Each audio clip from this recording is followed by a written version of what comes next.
He was the CEO who rejected every woman who crossed his path.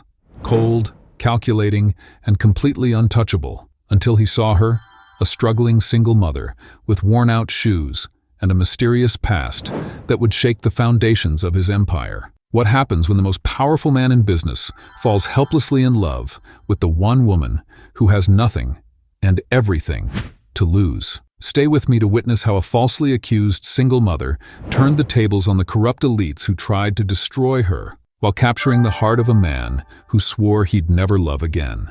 The glass-walled conference room on the 45th floor of Fu Tower commanded a panoramic view of the city skyline, but Fu Jingtang hadn't spared the vista a single glance. His attention remained fixed on the financial reports before him, his expression unreadable, as always. At 35, Fu had built his empire through calculated decisions and an unwavering focus that left no room for distractions, especially romantic ones. "Mr. Fu, the representatives from Sunshine Educational Publishing are here," his assistant announced from the doorway.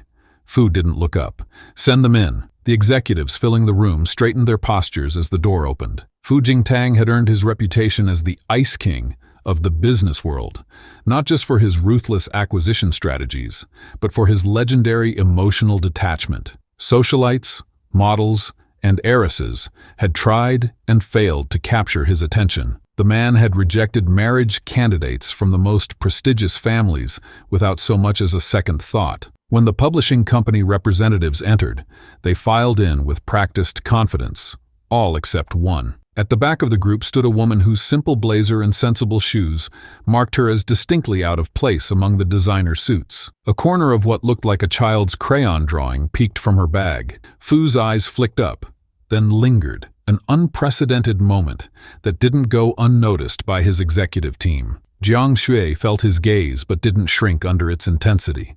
Instead, she met it directly, her posture reflecting a quiet assurance that seemed at odds with her modest appearance. She hadn't expected to be here today. As a mid-level content editor at Sunshine Publishing, she'd been a last-minute replacement when her supervisor fell ill. "Let's begin," Fu stated. His tone clipped as he finally broke eye contact. The presentation proceeded with the publishing executives proposing an educational technology partnership. Their polished pitch emphasized proprietary algorithms and market research studies, until Fu interrupted with a pointed question about their core curriculum content. An uncomfortable silence fell across the table. "Our curriculum follows industry standards," the marketing director offered vaguely, shuffling through his materials. "That wasn't my question," Fu replied, his voice cooling several degrees. Jiang Shui cleared her throat softly. "If I may," she said, her voice steady, despite the sudden attention from every person in the room. "Our current science curriculum still relies heavily on theoretical approaches rather than practical application. It's something we've been working to address in the upcoming edition." Fu's eyebrow rose slightly, the most expression anyone had seen from him all day. "Explain." Without hesitation, Jiang Shui outlined the specific weaknesses in their current materials and the methodological changes being implemented to bridge theory with real-world applications. She spoke with remarkable precision, without the rehearsed quality of her colleagues. The contrast between them was striking. Fu Jingtang, in his tailored suit that cost more than she earned in 3 months, represented a world of privilege and power she had never known. Jiang Shui, with her drugstore lipstick and worn leather bag that doubled as a carrier for her son's school supplies, embodied a life of practical concerns and daily struggles. Yet, as she spoke, the disparity seemed to narrow. Her intelligence wasn't performative. It was functional, honed by necessity rather than privilege. When she finished, the room remained silent, her colleagues looking equally impressed and concerned that she had spoken so candidly about their product's shortcomings. "And what qualifies you to make these assessments?" Fu asked, his usual dismissive tone noticeably absent. "I'm an editor, but I was a teacher for 6 years before that," she replied. "And I'm also the parent of a 7-year-old who struggles with these exact disconnects in how science is being taught." Something flickered across Fu's expression, so brief that most missed it. He wasn't accustomed to people speaking to him with such straightforward honesty, without the typical veneer of deference or intimidation. The meeting continued, But Fu's attention kept returning to the woman whose name he'd learned was Jiang Shui. The way she calmly held her ground when challenged by one of his executives. How she referred to her notes not out of uncertainty, but to ensure she provided exact figures rather than approximations. The thoughtful pause before she answered complex questions, showing she was considering her response rather than rushing to impress. When the presentation concluded, Fu made an unexpected move. "Ms. Zhang, stay behind." The room froze. His executive team exchanged confused glances as the publishing representative shot worried looks at their colleague. Whispers immediately began as they filed out. Speculation running wild about what the notoriously cold CEO could want with the most junior person on their team. When they were alone, Fu studied her with unsettling intensity. "You didn't prepare for this meeting," he stated, rather than asked. "Not specifically, no," she admitted without apology. "I was called in this morning when Director Chen became ill, yet you provided the only substantive answers." Jiang Shui straightened subtly. "I work with the content every day, Mr. Fu. I don't need preparation to discuss what I already know." The corner of Fu's mouth twitched, almost imperceptibly. Anyone who knew him would have been shocked by even this microscopic display of emotion. "Your company is seeking a significant investment from Fu Group for your educational technology initiative," he said, rising from his chair to look out at the skyline he'd ignored all morning. "I'm not convinced they have the innovative approach required to revolutionize educational content delivery." Jiang Shui remained silent, unsure why he was sharing this assessment with her of all people. Fu turned back toward her. "I have a proposal. I want you to lead a 3-month pilot project integrating your curriculum revisions with our technology framework." Her eyes widened slightly. "Sir, I'm not in a management position. I don't have the authority to." "You will if I require it, as a condition of our potential partnership," he interrupted. "Your colleagues clearly haven't identified the fundamental issues with their product. You have." The offer was professionally impossible to decline, yet personally complicated. As a single mother working full-time, taking on a high-pressure project under the direct scrutiny of Fu Jingtang would strain her already challenging work-life balance. "I have a son who requires my attention in the evenings," she stated simply, neither apologetic nor confrontational. Fu Jingtang had never in his professional career accommodated an employee's personal circumstances. Yet without hesitation, he replied, "The project will operate during standard business hours only. My team will coordinate with your employer regarding your temporary reassignment." The business elites who had witnessed their earlier interaction would have been flabbergasted by this exchange. Fu Jingtang, who rejected potential business partners for the slightest inefficiencies, was not only creating an entirely new position, but also modifying standard project expectations to accommodate a woman he'd met less than an hour ago. Even more shocking was the warmth that had crept into his usually glacial gaze, a warmth he seemed unaware of himself. "Do we have an agreement, Ms. Jiang?" he asked, extending his hand across the polished conference table. As Jiang Shui reached forward to shake it, neither could have anticipated how this impulsive business arrangement would ultimately alter both their lives. Behind every successful woman stands a painful story that most never see. What Jiang Shui didn't reveal in that conference room was the emotional wasteland she'd crawled through to reach this moment. 3 years earlier, her world had shattered in a calculated betrayal that was designed not just to end a marriage, but to destroy a mother's very identity. Before everything fell apart, Jiang Shui and Song Junzi had presented the perfect image of marital harmony to their social circle. Their wedding photos still hung in what was once their shared apartment. Smiling faces, promising futures, the envy of friends and family. She had been a dedicated teacher, he a rising executive at his family's company. Their son, Xiao Bin, was the center of their universe, or so she believed. The cracks appeared slowly at first. Late nights at the office, mysterious phone calls that ended abruptly when she entered the room. But nothing prepared her for the devastating public spectacle that would follow. It happened at a company dinner, a celebration of Song Junzi's promotion. The crystal glasses clinked, congratulatory speeches flowed, and Jiang Shui sat proudly beside her husband, completely unaware of what was about to unfold. As dessert was served, Song Junzi stood up, glass in hand. Everyone expected another thank you speech. Instead, they witnessed an execution. "I have an announcement to make," he began, his voice eerily calm. "I've recently discovered something that changes everything." His eyes, once warm when they looked at her, now held nothing but cold contempt. "The child I've been raising is not mine." The room fell silent. 50 pairs of eyes turned to Jiang Shui, whose hand froze midway to her water glass. The accusation hung in the air like poison gas, spreading through the room, suffocating her with each passing second. "DNA tests don't lie," Song Junzi continued, pulling papers from his jacket pocket with theatrical precision. "I've been living a lie, raising another man's child while my wife—" He let the sentence hang, the implication clear. Jiang Xue's protests died in her throat as she saw the carefully orchestrated scene unfold. In the corner, Zhou Dandan, a junior executive who had always been particularly attentive to Song Junzi, watched with barely concealed satisfaction. That's when Xue realized this wasn't a spontaneous discovery. This was a planned assassination of her character. The accusations spread like wildfire through their social circle.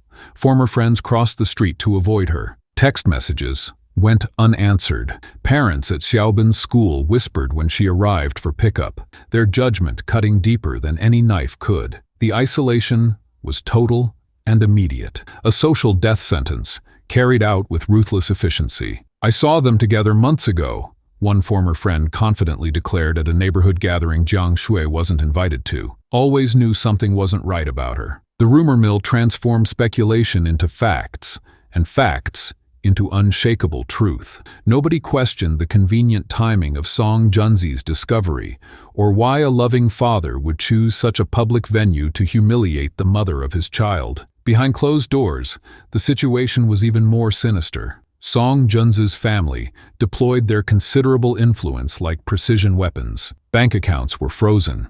Credit cards declined. The apartment lease mysteriously terminated. Even her teaching position became untenable as parents, hearing of the scandal, requested their children be moved to different classes. "You should be grateful I'm even allowing visitation," Song Junzi told her during one custody exchange. Zhou Dandan, smugly watching from his car. Most men wouldn't be so generous with someone else's child. The psychological impact was devastating. Nights spent staring at the ceiling in her tiny new apartment. Anxiety attacks when the phone rang. The constant fear that today might be the day they'd take Xiaobin from her permanently. Each morning, she applied makeup to cover the dark circles under her eyes, put on a brave smile for her son, and continued fighting a battle that seemed impossible to win. But something unexpected was happening beneath Jiang Xue's apparent desperation. The woman who had always played by the rules, who had trusted in the fundamental fairness of the world, was gone. In her place, a strategic mind was awakening, calculating, observant, and dangerously underestimated. It began with small, deliberate steps. She started recording every interaction with Song Junzi, saved every text message, photographed the expensive gifts he bought for Zhou Dandan while claiming financial hardship in court. When Xiaobin mentioned visiting Auntie Dandan's house, long before the supposed discovery of infidelity, she made careful notes of dates and times. Most crucially, she began connecting with others who had been similarly targeted by Song Junzi's family, former employees who'd been wrongfully terminated, small business owners who'd been crushed under suspicious circumstances. A pattern emerged of ruthless self-interest masked by public respectability. The turning point came when she discovered bank transfers dating back 2 years from Song Junzi to a private laboratory, the same one that had provided the supposedly shocking DNA results. With trembling hands but steely resolve, she began to understand the full scope of the conspiracy against her.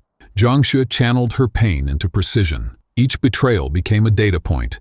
Each humiliation fueled her focus. While appearing to accept her diminished circumstances, she was methodically building a case that would expose not just her husband's lies, but the elaborate web of deception he and Zhou Dandan had constructed. "They think because they've taken everything, I have nothing left to lose," she whispered to herself one night, organizing her evidence. "They don't understand.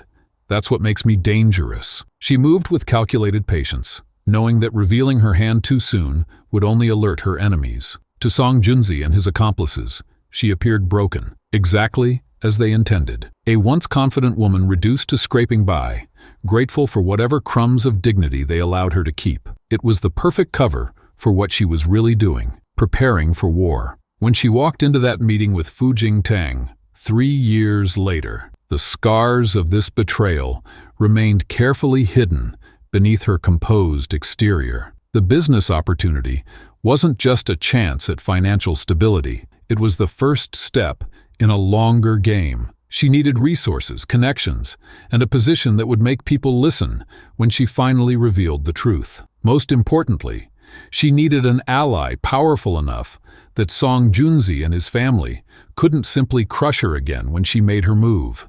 The most powerful weapon in a desperate mother's arsenal might just be the boldness to propose what no one else would dare. While revenge required a powerful ally, Jiang Shui never expected to find one in the most feared CEO in the business world. Her marriage proposal to Fu Jingtang wasn't about love. It was a calculated risk with impossible terms, a prenuptial agreement protecting her interests, no physical intimacy, and absolute independence. The shocking part wasn't that she dared to ask, it was that he agreed. 2 weeks after their initial meeting, Jiang Shui sat across from Fu Jingtang in his penthouse office, her hands steady despite the stakes. The educational project they'd discussed had proven successful beyond expectations, but her next proposal would test the limits of their professional relationship. "I appreciate the opportunity you've given me," she began, her voice calm despite her racing heart. "But I have a different kind of arrangement to discuss." Fu Jingtang's expression remained impassive,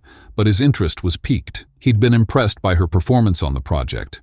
Her methodical approach and unwavering dedication had delivered results his team hadn't thought possible on such a tight timeline. "I'm listening," he replied, his tone betraying nothing. "I'm proposing a marriage of convenience," Jiang Shui stated, meeting his gaze directly. 1 year, clearly defined boundaries, with significant benefits for us both. The silence that followed was deafening. Any other CEO might have laughed or shown outrage at such a suggestion from an employee. Fu Jingtang merely raised an eyebrow, waiting for her to continue. "You need a wife to satisfy your family's expectations and neutralize the constant speculation about your personal life," she continued, laying out her case with the precision of a lawyer. "I need stability, protection, and resources to rebuild what was taken from me and my son." What happened next surprised even Fu Jingtang himself. Instead of dismissing her outright, he found himself intrigued by her audacity. Here was a woman society had written off, divorced, supposedly disgraced, yet she sat before him negotiating as if they were equals. "Your terms?" he asked, leaning forward slightly. Jiang Shui pulled out a document she'd prepared, a prenuptial agreement protecting both our interests. Separate bedrooms, no expectation of physical intimacy. I maintain my career, independence. My son's well-being is non-negotiable. As they spent the next 3 hours discussing details, Fu Jingtang found himself increasingly fascinated. Her proposal wasn't emotional or desperate. It was strategic, thorough, and demonstrated a level of business acumen he rarely encountered, even among his executives. "Why me?" he finally asked, the question that had been lingering throughout their discussion. "Because you're the only one they're afraid of," she answered with candid simplicity. "And you're the only one who might understand a purely professional arrangement without romantic complications." The contract they drafted over the following week was unlike any marriage agreement in history. Fu's legal team was stunned, his closest advisors speechless. His assistant, Liu Wei, who had served him faithfully for 8 years, couldn't contain her shock. A divorced woman with a damaged reputation? "The board will revolt," she warned during a private moment. "The Fu family has rejected princesses and heiresses. Why her?" Fu Jingtang's response was characteristically terse. "She's different, more valuable than they understand." The ceremony was small, private, and entirely without sentimentality, exactly as specified in paragraph 12, subsection 4 of their agreement. No flowers, no music, just witnesses and signatures. The society pages nevertheless exploded with speculation. Fu Jingtang, the untouchable Ice King, had married a woman deemed unsuitable by every measure of high society. Jiang Xue moved into the east wing of Fu's penthouse, with her son Xiaobin, establishing their new life with quiet efficiency. The whispers followed her everywhere, at charity galas, business functions, even when dropping Xiaobin at his new school. The wives of board members studied her like a suspicious specimen, waiting for her to reveal her true nature as a gold digger, or worse. What they couldn't understand was the dignity with which she carried herself. When the wife of CFO Zhang Tao accidentally spilled wine on her dress at a foundation dinner, Jiang Xue simply smiled and continued her conversation without missing a beat. When board member Sun Liang loudly questioned her education credentials within earshot, she calmly recited her academic achievements before excusing herself. "You don't have to attend these functions," Fu told her, after a particularly brutal evening where the whispers had been more pointed than usual. "Our agreement includes public appearances," she reminded him. "Besides, their opinions don't define me." Something shifted between them during these moments. Tiny fractures in the business-like nature of their arrangement. Fu found himself watching her across rooms, noting the intelligence in her eyes as she navigated conversations with people determined to see her fail. Despite her modest background, she absorbed information about his business interests with remarkable speed, often offering perspectives his team had overlooked. The most unexpected development came 3 months into their arrangement. Fu returned home earlier than usual to find Xiaobin struggling with a mathematics problem at the dining table. Without thinking, he sat down beside the boy and began explaining the concept. When he looked up, he found Jiang Xue watching from the doorway, an unreadable expression on her face. "Thank you," she said later that evening when Xiaobin had gone to bed. "It was a simple equation," Fu replied with a shrug. "Not for that. For treating him like he matters." The moment passed quickly, but something had changed. Their conversations over dinner became longer, their morning exchanges less formal. Though neither acknowledged it, the carefully drawn boundaries of their contract were beginning to blur. The real test came 4 months into their marriage at the annual Fu Group shareholders meeting. As Fu delivered his presentation, the double doors at the back of the hall swung open. Song Junzi strode in with his father, Song Weiming, a minor shareholder who rarely attended such events. "I apologize for interrupting," the elder Song announced with exaggerated politeness, "but I believe this gathering would benefit from knowing exactly what kind of woman now represents the Fu family name." Fu Jingtang's expression remained neutral, but those who knew him well recognized the dangerous stillness that came over him. Before he could respond, Song Junzi launched into a carefully rehearsed character assassination, detailing Jiang Xue's supposed infidelities and questioning her son's paternity. The room fell silent when he finished, all eyes turning to Fu Jingtang. Those present would later describe what happened next as the moment they truly feared the Fu Group CEO for the first time. "Song Weiming," Fu said, his voice deceptively soft, "your shareholding in Fu Group has just been purchased at 30% above market value. The funds will be in your account within the hour. In exchange, you and your son will never again speak my wife's name or appear anywhere she is present." The elder Song spluttered. "You can't just—" "It's already done," Fu interrupted, holding up his phone to show the completed transaction. "Our security team will escort you out. Should you attempt to slander Mrs. Fu again, I will personally ensure that every business connection your family has cultivated over 3 generations disappears overnight." As the stunned Song father and son were escorted from the hall, Fu Jingtang turned to Jiang Xue, who sat perfectly composed despite the attack. Their eyes met across the room in a moment of perfect understanding that transcended their contractual arrangement. The business presentation resumed as if nothing had happened, but by evening, the incident was the talk of every elite circle in the city. The message was clear. Whatever her past, Jiang Xue was now untouchable, not because of her own position, but because Fu Jingtang had publicly claimed her as his own. In the world of high society, status isn't just about the parents. It extends to their children as well. The prestigious Maple Leaf Kindergarten stood as a monument to privilege, where admission alone was considered a status symbol among Feng City's elite. With its manicured gardens, imported playground equipment, and teachers poached from international schools, it represented the first rung on the ladder of elite education. For the children enrolled there, it wasn't just about learning ABCs, it was about establishing social hierarchies that would follow them for decades. But behind the polished wooden blocks and imported paints lurked a darker reality. This wasn't just school, it was a battleground, where wealthy parents waged proxy wars through their 5-year-olds. Just weeks after Jiang Shui's marriage to Fu Jingtang made headlines, the first attack came from an unexpected direction, not against her reputation in business circles, but against her most vulnerable point, her son. The phone call came while Jiang Shui was reviewing educational content proposals in a new office. The school principal's voice carried an unmistakable, "Mrs. Fu, been an incident involving Xiaobin.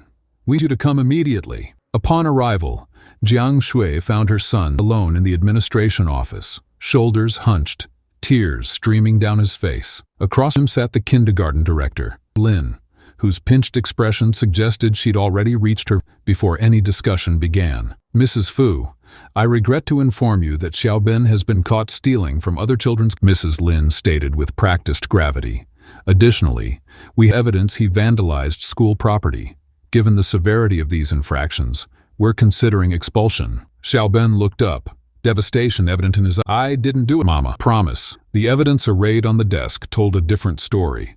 A teacher's tablet, with cracked screen, a missing gold bracelet belonging to another, and a designer pencil case, all allegedly found in Xiaobin's backpack during a routine check. What they didn't know is that they weren't dealing with the same vulnerable Jiang Shui from 3 years ago. This Jiang Shui analyzed the situation with clinical precision, immediately noting several inconsistencies: the perfectly arranged evidence, the lack of proper investigation, and the small smirk on the face of another parent, Mrs. Chen, who happened to be Dan's cousin, waiting outside the office. "Have you checked the cameras?" Jiang Shui asked calmly. Mrs. Lin shifted uncomfortably. "Corridors were unfortunately malfunctioning this morning." "How convenient," Jiang Shui observed. "And who suggested checking my son's bag specifically?" Several concerned parents reported seeing suspicious behavior.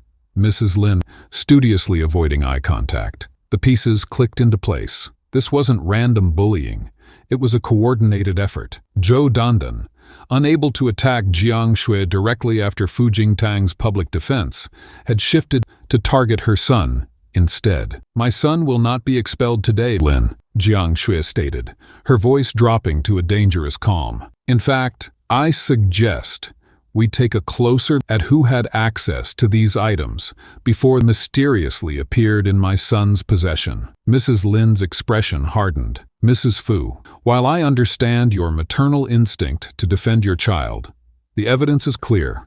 We have a zero-tolerance policy for theft at Maple Leaf. It seems your zero-tolerance policy doesn't extend to false accusations or administrative incompetence," Jiang Shui replied, removing her tablet from her bag. "I took the liberty of installing a small camera in my son's backpack after he mentioned feeling targeted last week." The blood drained from Mrs. Lin's face as Jiang Shui played footage showing Mrs. Chen's daughter placing items in Xiaobin's unattended bag during recess, all while under the watchful eye of a teacher who conveniently looked. "This is clearly a misunderstanding," Mrs. Lin stammered, composure cracking.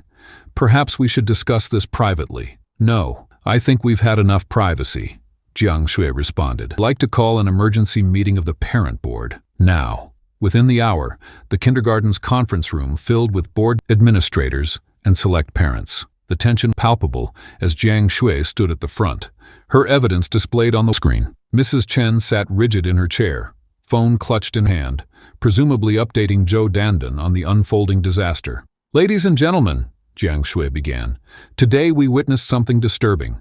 Not my son's behavior, but this institution's willingness to a child's well-being to appease influential parents." As murmurs spread through the room, the door opened. Fu Jingtang entered, his presence instantly commanding attention. He hadn't expected.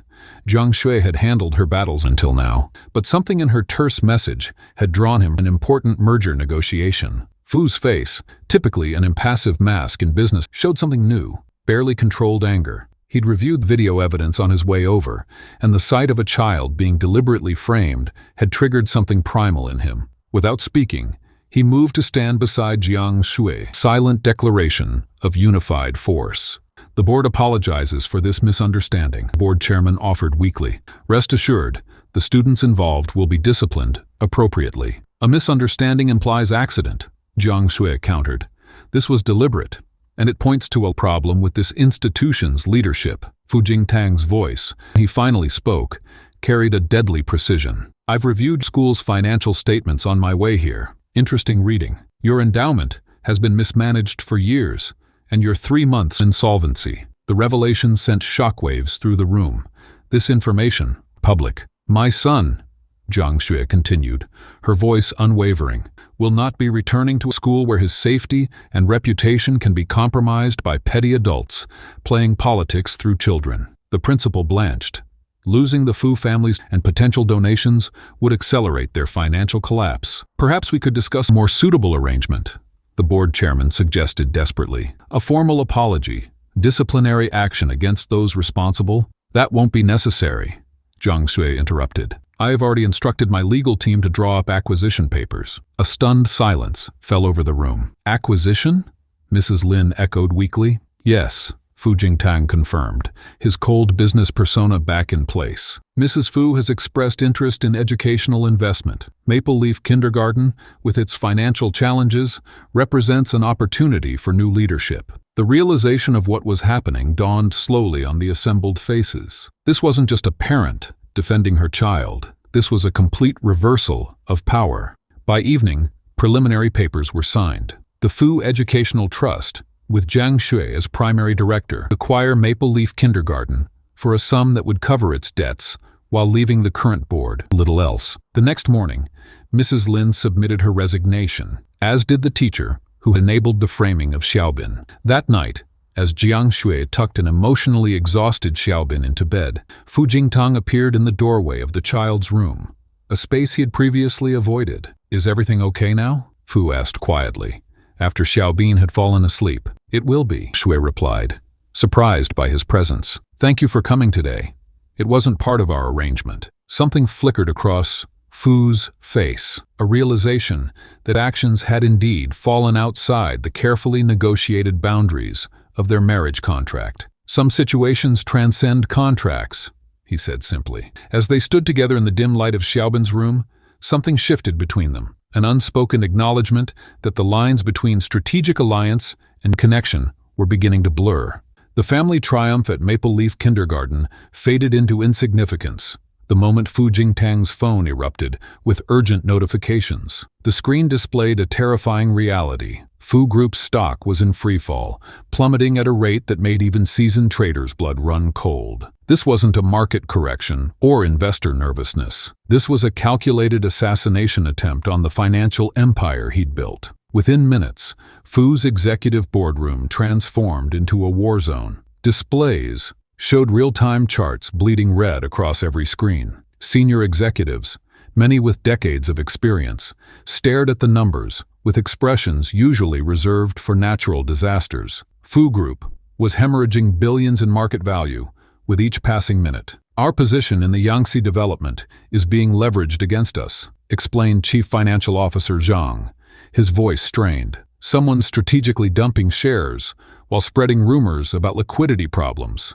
They're creating a panic." What nobody said aloud was what everyone suspected. This was the Zhou family's counterstrike. Their humiliation at the kindergarten had merely been the opening salvo in a much larger war. This was the main event, a coordinated attack designed to cripple Fu Group permanently. The tension in the room was suffocating as executives frantically proposed conventional countermeasures, press releases, calls to major institutional investors, emergency lines of credit. Nothing seemed adequate against the tsunami of selling pressure. "At this rate, we'll lose 40% of our market value before closing bell," said Director Wang, loosening his tie as though it might help him breathe. "The board will demand resignations." In the chaos of shouting voices and emergency calls, no one noticed Jiang Shui quietly enter the room. She stood silently by the door, absorbing the scene, her expression thoughtful, rather than panicked. The energy swirling around her seemed to against her stillness, like waves against a lighthouse. Fu noticed first, their eyes meeting across the room. Without a word, he gestured her forward. "What do you make of this?" he asked, drawing surprised looks from his team. Jue studied the screens for several long moments, then asked a series of precise questions about trade volumes, margin positions, and the identity of the largest sellers. The executives exchanged uncomfortable, clearly wondering why their CEO was consulting his wife on matters far beyond her presumed expertise. "With all due respect, Mr. Fu," Director Liu intervened, voice dripping with condescension. "This is hardly the time for input. We need professional financial minds to handle the crisis." Jiang Zhui smiled slightly, unperturbed by dismissal. "The Zhou conglomerate is using 3 separate funds to disguise their positions," she stated calmly. "They've been preparing this attack for months, accumulating short positions through offshore vehicles. They're not just trying to devalue Fu Group. They're betting everything your collapse." The room fell silent. Her assessment was both shocking and eerily specific. "How do you possibly know that?" demanded Liu. Instead of answering, Jiang Zhui turned to Fu. "They expect you to fight this conventionally, to issue reassurances, to prop up the stock, to burn through cash reserves defending your position." Her voice remained steady, confident. "That's exactly what you shouldn't do." Fu studied her face, searching for something only he could see. The executives watched this silent exchange with growing alarm. Trusting an outsider, a housewife with no financial credentials, during the worst crisis in company history, seemed like madness. Yet something in Jiang Shui's calm certainty resonated with Fu. The woman who had strategically maneuvered through personal destruction and emerged stronger was now offering a path through financial ruin. Against all logic, he felt his doubt giving way to trust. "What do you suggest?" he asked simply. The room erupted in protests until Fu silenced them with a raised hand. Jiang Shui outlined her counterintuitive strategy with surgical precision. "Stop fighting the decline. Instead, accelerate it." The executives looked at her as though she'd suggested setting the building on fire. "Dump our treasury shares into the market, all of them. Drive our stock down even faster than the Zhous are managing." "That's corporate suicide," shouted Liu. "We'd be destroying our own value." "Temporarily," Jiang Shui corrected, while simultaneously triggering every stop-loss on the short positions they've established. "When the stock hits rock bottom, their automated trading systems will register massive profits and begin to cover their shorts by buying back shares." She stepped closer to the main display. "That's when we strike. Use our cash reserves to buy everything they're selling, plus more. The sudden reversal will create a short squeeze of epic proportions. They'll be forced to buy at any price to cover their positions." Fu's expression remained impassive, but his eyes never left Jiang Shui's face. The strategy she proposed was wildly unorthodox, the financial equivalent of deliberately crashing your own vehicle to trap your pursuer. It could save them or destroy them completely. "This isn't theoretical finance from business school," warned Jiang. "We're talking about real money, billions in shareholder value." "It's bold," Fu finally said, "and extremely high risk." He paused, then nodded decisively. "Prepare to implement immediately." The next 4 hours unfolded like a high-stakes poker game, where the chips were measured in billions. Fu Group's stock continued its terrifying descent, accelerated by their own selling. Financial news channels reported the collapse with increasing alarm. The Zhou Consortium, sensing victory, pressed their advantage, unaware they were being led into a trap. Inside the boardroom, the atmosphere shifted from panic to tense anticipation. Fu remained unnervingly calm, his faith in Jiang Shui's strategy unwavering, despite the staggering losses mounting on the screens. The executives alternated between checking the markets and sneaking glances at this woman they'd underestimated so profoundly. When Fu Group's stock hit its lowest point, down 62% from the previous day's close, Jiang Zhui simply nodded. "Now." At her word, Fu gave the order. The company deployed its considerable cash reserves, buying aggressively as the Zhou's automated systems began covering their short positions. The sudden demand created exactly the scenario Jiang Zhui had predicted, a dramatic short squeeze that sent the stock soaring upward as rapidly as it had fallen. Financial reporters scrambled to explain the historic market volatility. Trading circuits broke repeatedly as Fu Group's share price doubled, then tripled from its bottom. Zhou Dandan and her allies found themselves trapped in the worst possible position, forced to buy back shares at astronomical prices to cover their short exposure. By closing bell, Fu Group had not only recovered its losses, but gained an additional 12% in value. More significantly, the Zhou consortium had been financially eviscerated, their liquid assets depleted by the catastrophic backfire of their own attack. In the aftermath, as the exhausted executives stared at the final numbers in stunned disbelief, Fu turned to Jiang Shui. "You knew exactly what they were doing and exactly how to counter it," he said quietly. A statement, rather than a question. Jiang Shui's smile contained secrets she wasn't ready to share. Sometimes to win, you have to be willing to appear defeated. Later that evening, as reports of multiple emergency fund liquidations within the Zhou business empire made headlines, Fu found Jiang Shui in the penthouse library. She was looking out over the city lights, seemingly lost in thought. "You saved my company today," he said simply, "with knowledge you shouldn't have had." She turned to face him, her expression unreadable. "Perhaps I'm more than I appear to be." "That's becoming increasingly clear," Fu replied. He studied her with newfound curiosity. "Who are you really, Jiang Shui?" For a moment, something flickered in her eyes, a glimpse of someone far more complex than the single mother fighting for her child's future. Then she smiled, the question left deliberately unanswered between them. That unanswered question hung in the air between them, but Fu had no idea how soon he'd get his answer,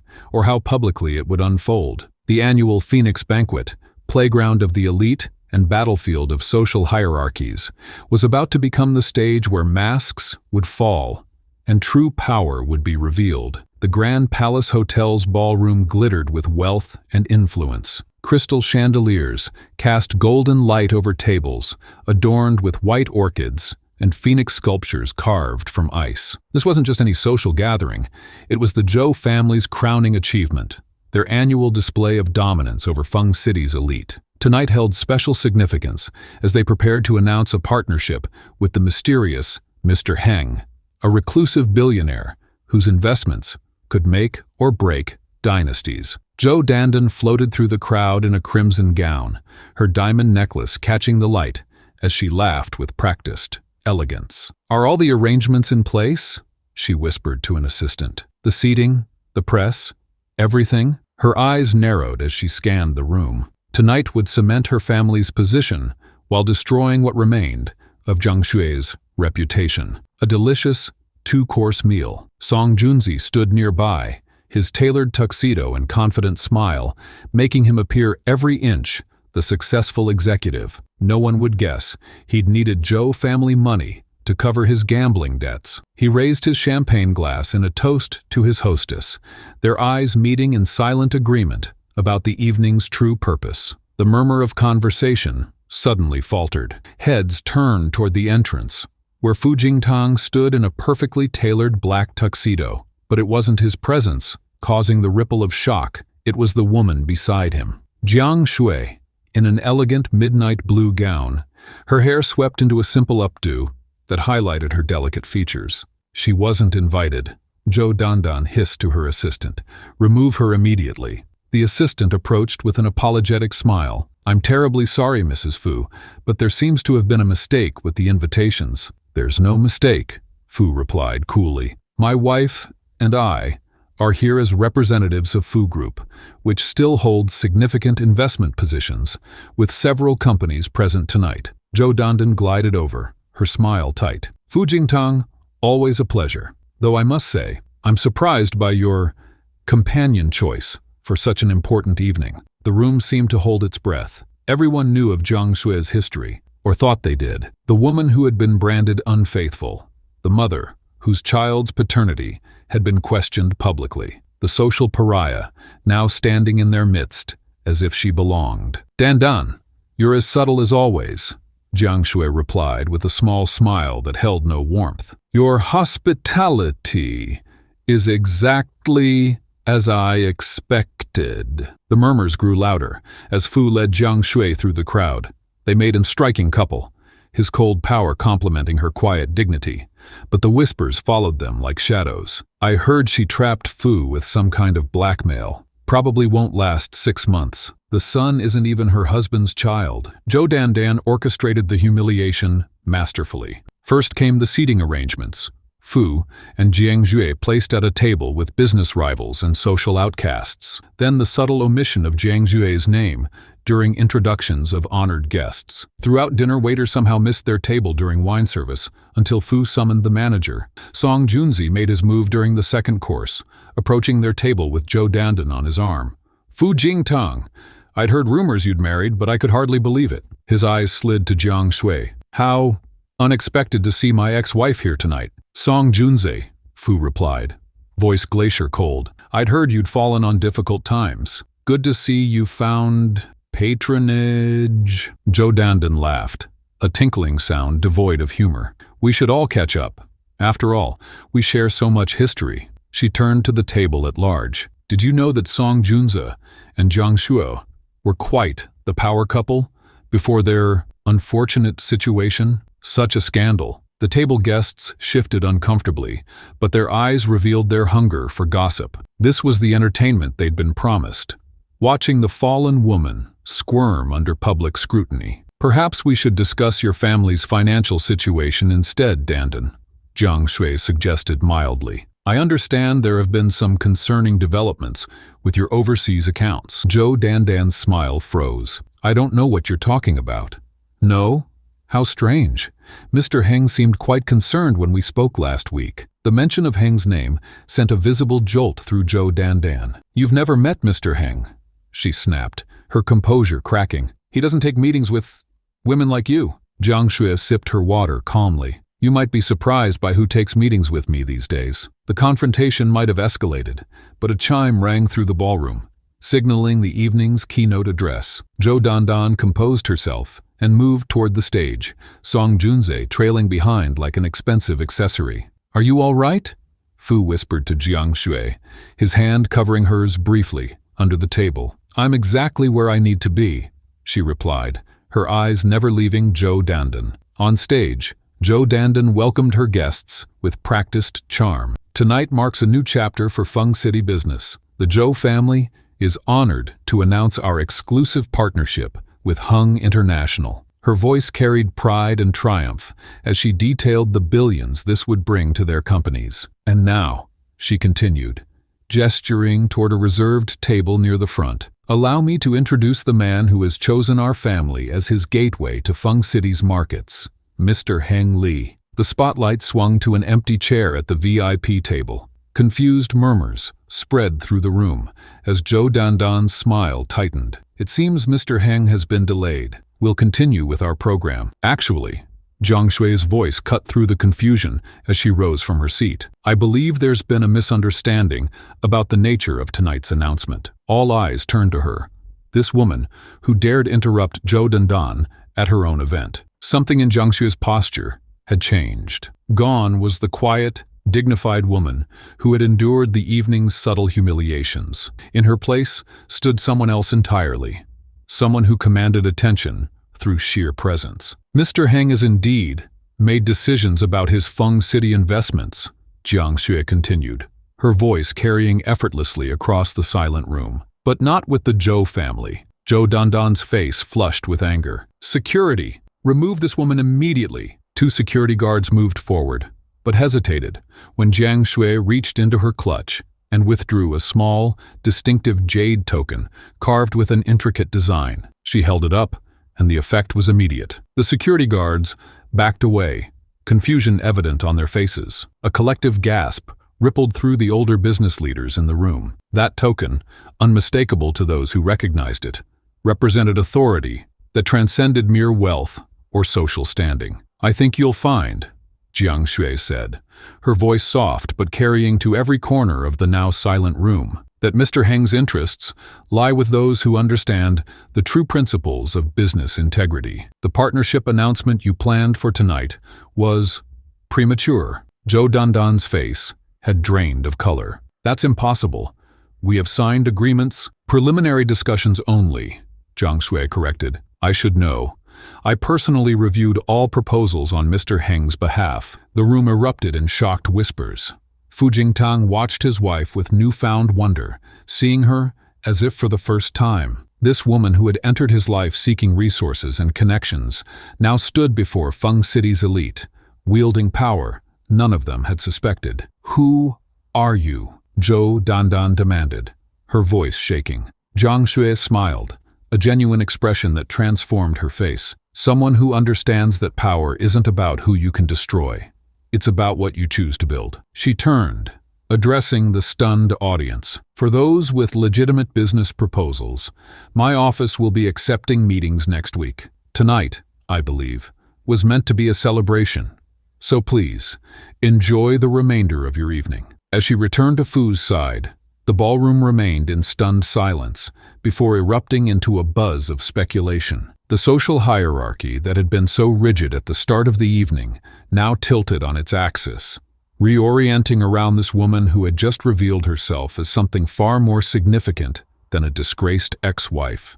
The whispers that followed Jiang Shui from the Phoenix banquet began to spread like wildfire through Feng City's elite circles. What had started as gossip soon evolved into something more substantial as the city's power players scrambled to make sense of what they'd witnessed. The jade token, something most had only heard about in hushed conversation, had appeared in the hands of a woman they'd dismissed as merely Fu Jingtang's convenient wife. And now, the question on everyone's lips: who was Jiang Shui, really? In the days following the banquet, the attacks against Jiang Shui and Fu Jingtang intensified. Anonymous threats arrived at the Fu Group headquarters. Their personal security reported multiple surveillance attempts. Business partners suddenly backed out of deals with flimsy excuses. It was as if the entire city had mobilized against them, a desperate attempt to neutralize whatever power Jiang Shui had revealed she possessed. "They're getting sloppy," Jiang Shui remarked one evening as she reviewed security footage with Fu Jingtang in his home office. 3 different surveillance teams in one day,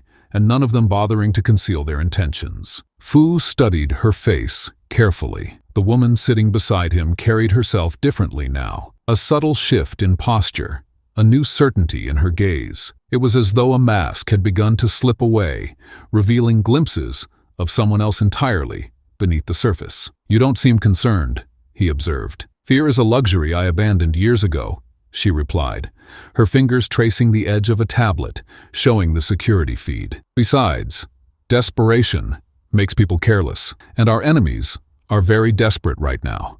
The breaking point came 3 days later at what should have been a routine business meeting. Fu had insisted on accompanying Jiang Shui, despite her assurances that she could handle herself. The meeting had been arranged with a potential investor who claimed to have connections to international markets that could benefit Fu Group's expansion plans. What they walked into instead was an ambush. 6 men were waiting in the private dining room of the exclusive restaurant. The supposed investor, a thin man with cold eyes who introduced himself as Mr. Dao, wasted no time with pretense. "We can end this peacefully," he said, sliding a document across the table. "Sign over your interests in the Heng portfolio, and you both walk out of here without incident." Fu moved to stand, but Jiang Shui placed a hand on his arm. "You're not here on behalf of any legitimate business interest," she said to Mr. Dao, her voice calm, but carrying an authority that filled the room. "My sister sent you." The temperature in the room seemed to drop several degrees.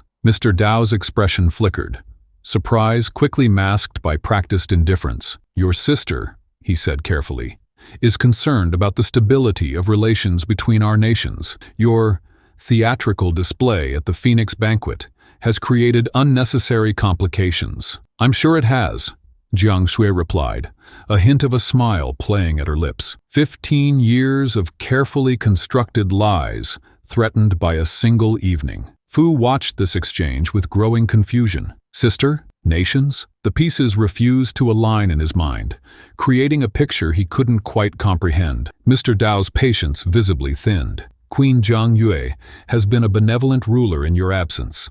The transition of power was smooth. The people have prospered. Your return now would only create disorder and suffering." The word queen hung in the air between them. Fu's gaze snapped to Jiang Shui, whose expression remained unreadable. "Is that what my sister tells herself?" Jiang Shui asked. That she seized power for the good of the people, not because she envied what she could never have. One of the men moved toward Jiang Shui, but she didn't flinch. Instead, she reached into her jacket and withdrew a small object that caught the light, the same jade token from the banquet. The effect was immediate. The men hesitated, exchanging uncertain glances. "You forget yourself," she said quietly. "I am not some common citizen to be threatened and intimidated. I am Jiang Shui, rightful queen of Dolan, daughter of Zhang Lian, and heir to the Jade Throne. My sister may sit upon my throne, but the royal blood flows through my veins." The silence that followed was deafening. Fu Jingtang felt as though the world had suddenly tilted beneath him. The woman he had married, the quiet single mother fighting to protect her son, had just declared herself royalty with such conviction that not a single person in the room dared challenge her claim. "Your Majesty," Mr. Dao finally said, the honorary acknowledgement seemingly forced from him against his will. "Please understand our position. The political landscape has changed in your absence. Your return creates complications. Your concern is noted," Jiang Shui replied. "Now leave us. Tell my sister that 15 years of exile hasn't dulled my resolve. If she wishes to discuss succession, she knows where to find me." The men departed, leaving Fu and Jiang Shui alone in the private dining room. For several long moments, neither spoke. Fu struggled to process what he had just witnessed, this revelation that fundamentally changed everything he thought he knew about the woman sitting across from him. "You're a queen," he finally said, the words sounding absurd even as he spoke them.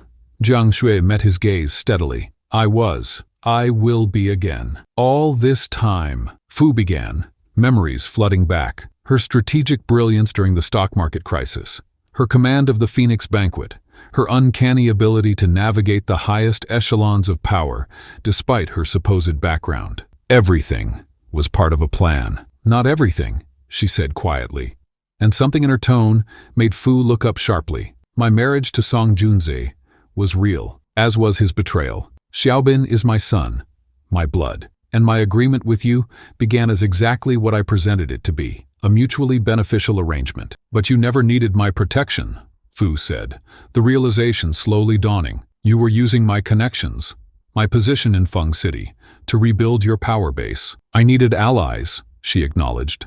"Resources, a foothold in a world that had moved on without me, while I was in exile. Your company provided that, yes, but I never lied about my intentions to protect my son and seek justice for what was done to us." By morning, news of Jiang Shui's royal identity had spread throughout Feng City's business community. Financial markets reacted instantly as analysts scrambled to understand the implications. Companies with connections to Dolan saw their stocks surge. International relations experts were called to news programs to explain the significance of an exiled queen's potential return to power. In the quiet of Fu's penthouse, Jiang Shui finally shared her full story with him. How 15 years ago, her sister Zhang Yue had orchestrated a coup while Zhang Zhui was traveling abroad, declaring her dead and seizing the throne. How Zhang Zhui had fled to Feng City, changing her identity and living in until she could gather enough support to her position.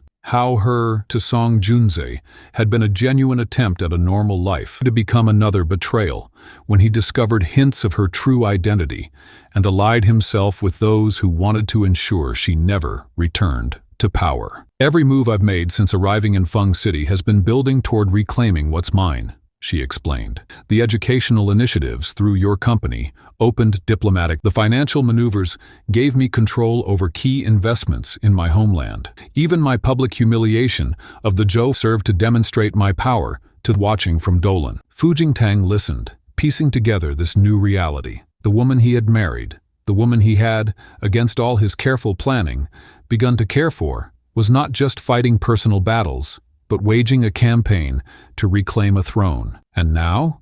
he asked finally. "Now the real challenge begins," she said. "My sister will not surrender power easily. She has had 15 years to build loyalty and eliminate opposition, but she has also grown comfortable, complacent. She never expected me to return, much less with the resources and connections I've cultivated." Fu was silent for a long moment. "When we made our arrangement," he said carefully, I never anticipated becoming involved in international politics or royal succession disputes. A shadow crossed Jiang Shui's face. I understand if you wish to dissolve our agreement.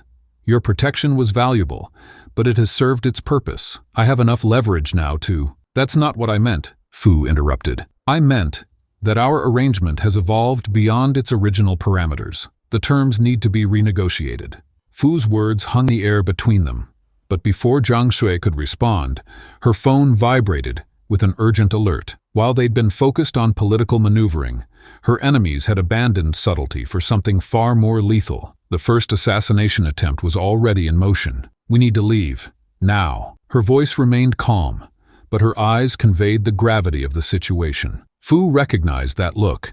It was the same calculating expression she'd worn during the stock market battle, now tinged with something far more dangerous. Happening, Fu, as they moved swiftly to the exit. My sister has her decision. Jiang Shui checked her phone again. The Zhou family's security team just received a substantial transfer from a Dolan shell company. This isn't about business anymore. Within hours, the stakes transformed completely. What began as financial sabotage had escalated to a deadly game, where Jiang Shui and close to her were now marked targets. After years of hiding in plain sight, her public declaration at the Phoenix banquet forced her sister's hand. Queen Zhang Yue wasn't interested in negotiations. She wanted her rival eliminated permanently. Fu's penthouse, security protocols shifted overnight. Additional guards appeared, surveillance systems were enhanced, and Fu personally vetted every person who was in the building. For a man who had built an empire on calculated business decisions, this new reality triggered protective instincts he didn't possess. They've already compromised 3 of your regular drivers, Jiang Shui explained, while studying security footage on her tablet. And there's a team monitoring Xiaobin's school routes. Fu's jaw tightened. How do you know this? Because it's exactly what I would do. Her fingers moved across the screen, revealing an intricate map of surveillance points surrounding their most frequent locations. When you can't attack directly, you study patterns, identify vulnerabilities, and wait for the perfect moment. The mention of Xiaobin changed something fundamental in Fu's demeanor. The business titan, who had dispatched countless corporate rivals now radiated a cold, focused fury. Without discussion, he deployed his most trusted security team to the school, implementing protocols would have seemed just days earlier. My resources are resources, he told her, their eyes meeting in a moment of unspoken understanding. Their arrangement had indeed evolved beyond its original parameters, but was prepared to define exactly what it had. 3 days later, the first direct attempt came. A delivery van with falsified credentials attempted to breach the penthouse's security. What would have appeared as a routine delivery to security systems had been flagged by Jiang Shui's enhanced protocols. The delivery men carried weapons-grade explosives designed to take down the entire floor. They're getting desperate, Jiang Shui observed as she reviewed the footage. Sloppy aren't my sister's style. Fu watched her with growing admiration. Where most would crumble under such pressure, Jiang Shui's strategic mind seemed to sharpen.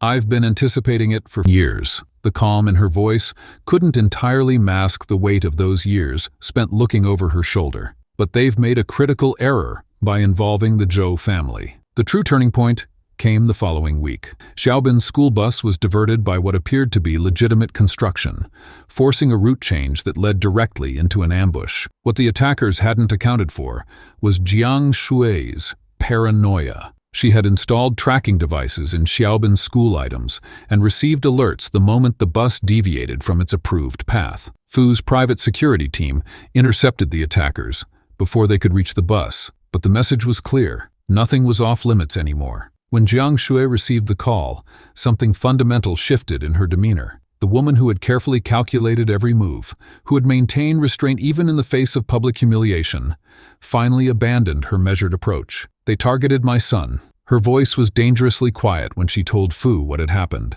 This ends now. That night, Fu found her in his home office, surrounded by screens displaying information about her enemy's movements, assets, and vulnerabilities. The sight stopped him in his doorway. This wasn't the calculated businesswoman he'd married, but a queen ready for war. I need access to your offshore accounts, she said without looking up, and connections to your security contractors in 3 countries. Fu didn't hesitate. Whatever you need. He moved closer, studying the information displayed. What's your plan? These people understand only one language: power, so I'm going to speak it fluently. Her fingers tapped on a document showing interconnected relationships between the Zhou family and multiple Dolan officials. My sister thinks she's created the perfect alliance, but she's actually handed me exactly what I need. Fu watched in fascination as Jiang Shui implemented what could only be described as a masterclass in strategic warfare. Rather than targeting her enemies directly, she began exploiting the inherent weaknesses in their alliance. Anonymous tips to Dolan officials suggested the Zhou family was secretly negotiating with opposing political factions. Meanwhile, doctored financial records indicated Zhou Dandan had been siphoning funds from joint ventures with the royal family. Alliances built on mutual self-interest shatter the moment trust is broken, Jiang Shui explained, as they watched Zhou Dandan being publicly questioned about her family's loyalty to Queen Jiang Yue. When the Zhou family attempted to prove their innocence by revealing communications with the palace, they inadvertently exposed Jiang Yue's own involvement in questionable financial dealings. The alliance began fracturing from within, with each party scrambling to save themselves at the expense of their partners. You're turning them against each other, Fu observed, unable to hide his admiration. I'm showing them the consequences of targeting my family. The way she included Fu in that statement didn't go unnoticed by either of them. As the conflict escalated, Fu's transformation became increasingly evident. The man who had once viewed everything through the lens of business advantage was now fully committed to a fight that offered no clear profit margin. His resources, connections, and influence were deployed not to expand his empire, but to protect Jiang Shui and her son. In private moments between crisis management, something deeper was developing between them, something neither had anticipated in their initial arrangement. One night, after narrowly avoiding another attempt, Fu found Jiang Shui checking on a sleeping Xiaobin. He asked me today if you were going to be his father now, she said quietly, not turning around. Fu felt something shift in his chest, an unfamiliar sensation he couldn't quite name. What did you tell him? I told him that you were someone we could trust. When she finally faced him, her usual mask of confidence had slipped, revealing vulnerability she rarely showed. Was I right? Yes. The word carried more weight than either of them was prepared to acknowledge. That single word of trust between them would soon face its ultimate test. As Jiang Shui's phone buzzed with an incoming message, her blood turned to ice. The screen displayed coordinates to Dolan City's royal palace and a photo of Xiaobin sleeping peacefully, unaware of the danger surrounding him. Below it, a message from her sister: "Come alone, no security, no Fu Jingtang, or your precious family dies tonight." The royal palace of Dolan City, once Jiang Shui's childhood home, now loomed before her like a beautiful trap. Marble columns stretched toward the night sky as she approached the eastern entrance, exactly as instructed. 15 years had passed since she'd walked these halls, but the memories remained razor-sharp. Every corridor, every secret passage, every weakness in the security system, knowledge that might keep her alive tonight. "Welcome home, sister." Queen Jiang Yue's voice echoed through the grand hall. She stood at the top of the ceremonial staircase, resplendent in royal regalia, the crown that should have been Jiang Shui's glittering on her head. "You've certainly been busy in Feng City." Jiang Shui maintained her composure, scanning the room for signs of her son. "Where is Xiaobin?" "Safe, for now." Jiang Yue descended the stairs with practiced grace. "And your businessman?" "He's currently being interviewed by royal security about the mysterious death of Ambassador Chen. The evidence against him is quite convincing." The trap was more elaborate than Jiang Shui had anticipated. Not only had her sister taken Xiaobin as bait, but she'd also framed Fu Jingtang for murder. The royal courts of Dolan operated with brutal efficiency. An accused murderer could be sentenced and executed within days. "You always were thorough," Jiang Shui acknowledged, maintaining the steady calm that had become her armor. "But framing an innocent man won't strengthen your claim to the throne." Jiang Yue circled her sister like a predator. "Innocent? The man who married the exiled queen? Every move you've made since returning to the public eye has been calculated, sister. Your marriage to the powerful Fu Jingtang, your strategic dismantling of the Zhou family. You've been planning to reclaim the throne all along." The palace guards stood at attention, their loyalty firmly with the woman who'd worn the crown for 15 years. Jiang Xue knew she was outnumbered and outgunned, but she hadn't come unprepared. "Show me my son first," Jiang Xue demanded. A side door opened, and Xiaobin was escorted in by 2 royal guards. His eyes widened when he saw his mother, relief washing over his small face. "Mom!" He tried to run to her, but the guards held him back. "It's okay, Xiaobin. Everything will be fine," Jiang Xue reassured him, though her heart pounded with fear and rage. Jiang Yue watched this exchange with cold amusement. How touching. The devoted mother. Is that why you abandoned your people?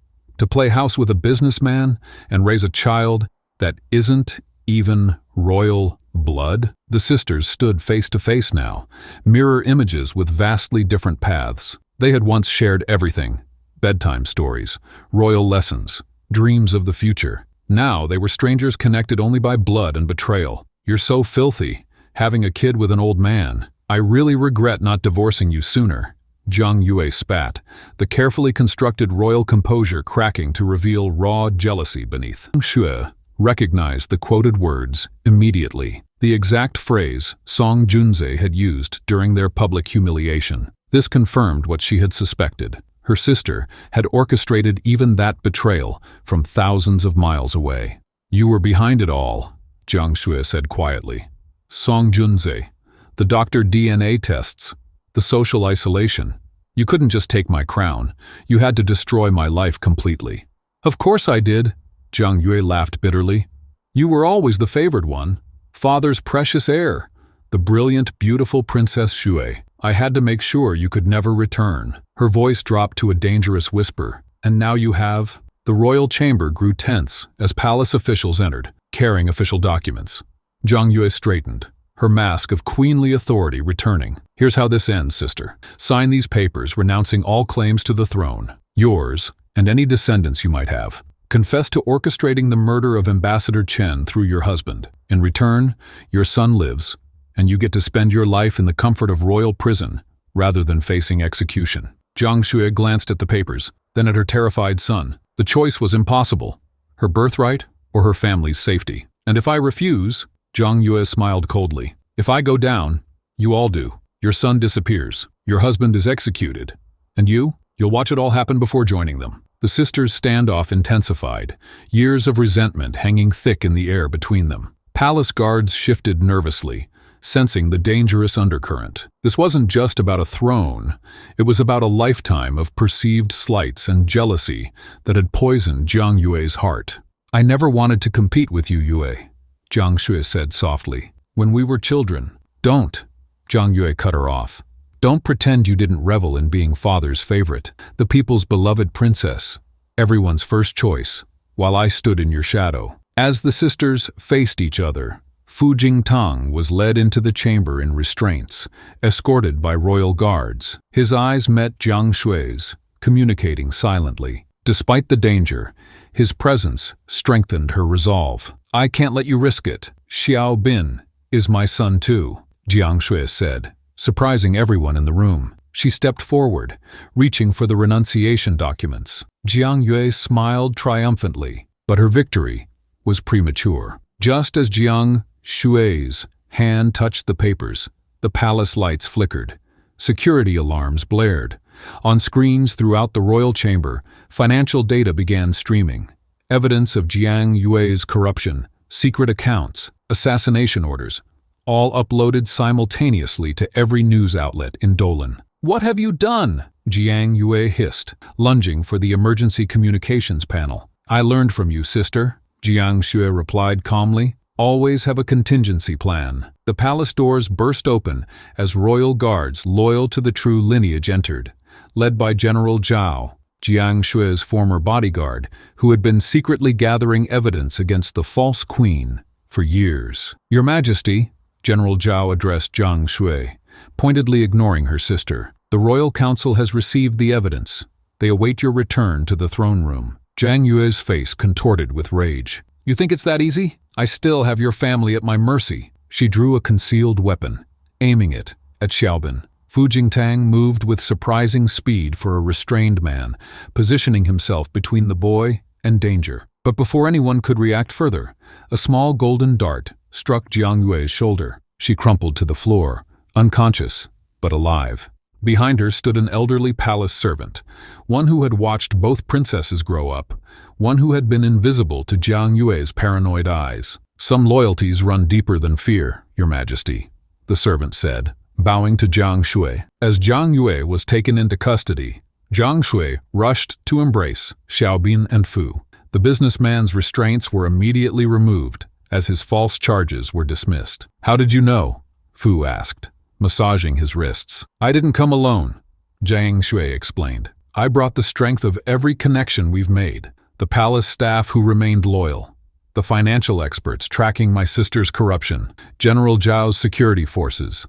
Even the delivery man who brought that message was one of ours." In the throne room, the royal council awaited, ready to restore the rightful queen. But Jiang Shui hesitated, looking at Fu and Xiaobin. "For 15 years, I believed power came from a crown," she said. "But real strength comes from the connections we build with others, the trust we establish." She squeezed Fu's hand. "The family we choose. Family we choose." Those 3 words lingered in the air between Fu Jingtang and Jiang Shui as they left the palace, a confession that neither had prepared to make. What started as a signature on a prenuptial agreement with explicit boundaries, 1 year, no intimacy, mutual, benefits only, had somehow evolved into something their legal teams never anticipated. The most surprising outcome wasn't measured in stock prices or market share, but in the quiet moments that gradually dismantled the walls of 2 people who never planned to fall. The transformation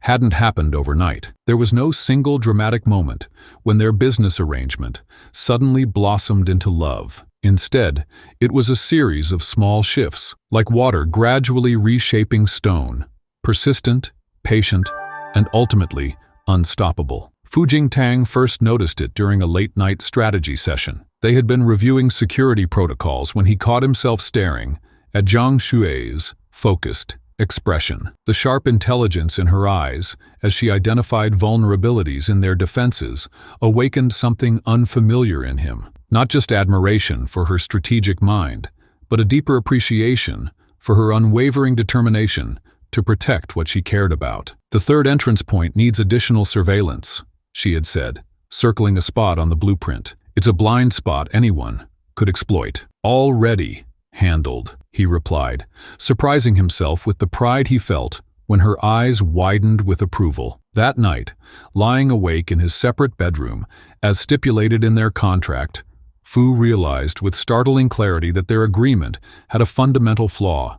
It assumed 2 people could share space, challenges, and victories without forming emotional connections. The CEO who had built an empire on anticipating every contingency had failed to account for the most unpredictable variable of all, the human heart. For Jiang Shui, the shifts were equally subtle, but no less profound. She had constructed impenetrable walls after Song Junzu's betrayal, convinced that protecting herself and Xiaobin required emotional isolation. The prenuptial agreement with Fu had seemed perfect, a strategic alliance with clear boundaries and an expiration date.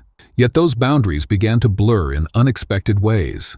It wasn't Fu's wealth or power that slowly earned her trust. It was the quiet consistency of his actions, the way he listened when she spoke, without interruption or judgment, the way he respected her decisions about Xiaobin's upbringing, offering suggestions rather than demands, the way he stepped back to let her fight her own battles, only stepping forward when she asked for support. One morning, she found herself watching Fu help Xiaobin with his science project. The man who intimidated business titans was patiently explaining the water cycle to a 7-year-old, his normally commanding voice softened to match the child's excitement. "But where does the water go when it disappears from puddles?" Xiaobin had asked. "It doesn't disappear," Fu answered. "It transforms into something you can't see, but it's still there. Sometimes the most powerful things are invisible." Jiang Yue had turned away, suddenly overwhelmed by emotions she wasn't prepared to name. The contract had covered financial arrangements, living situations,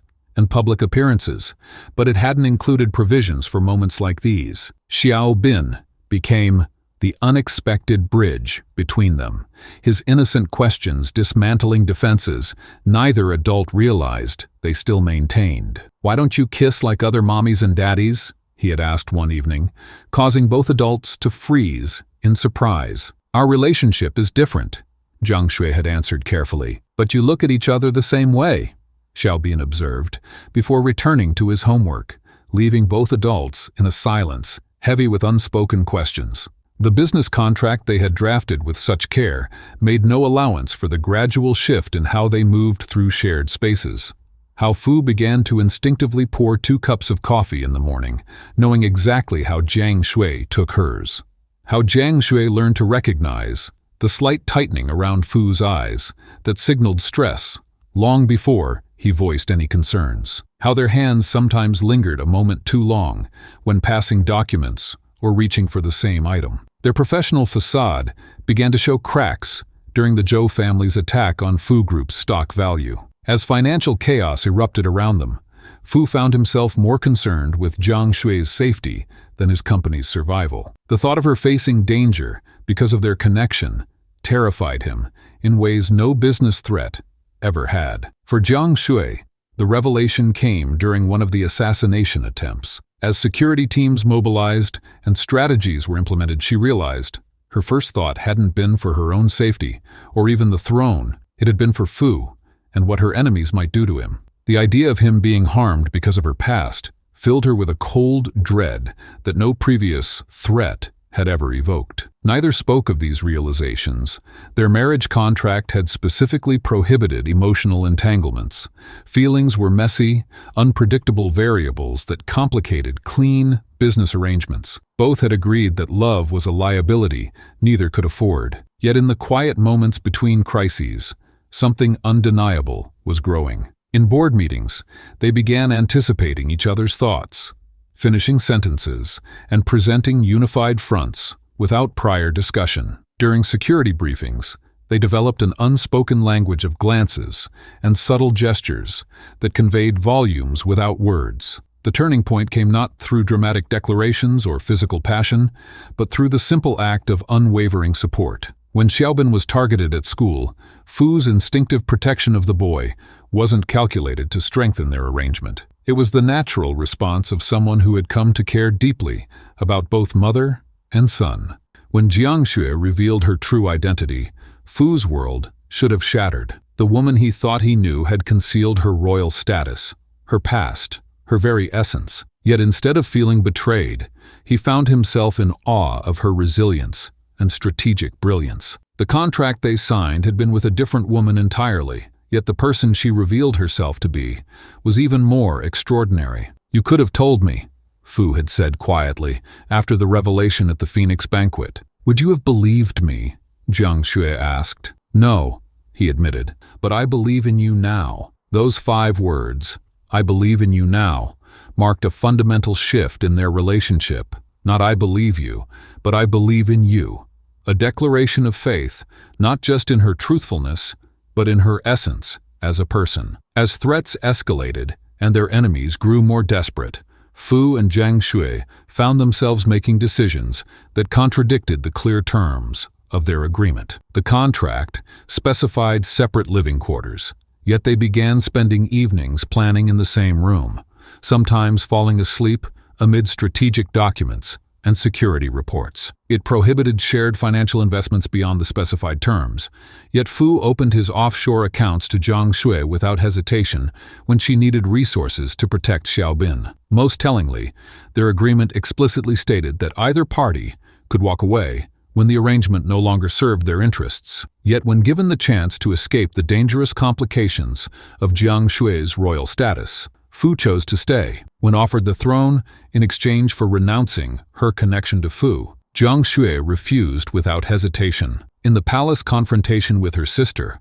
when Jiang Shui spoke of the family we choose, the words hung between her and Fu like a question neither had dared to ask until that moment. Their eyes met across the throne room in silent acknowledgement of what their carefully drafted business arrangement had become.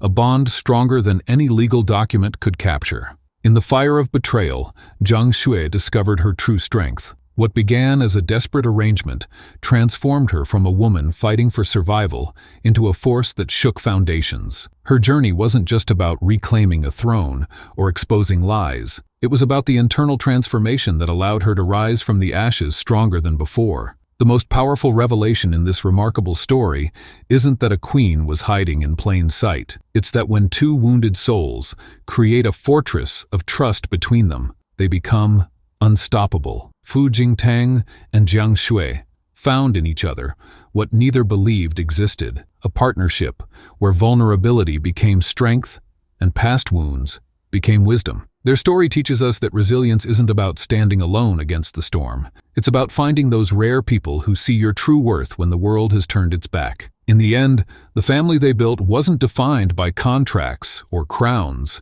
but by the unbreakable bonds forged in their shared battle for justice and belonging.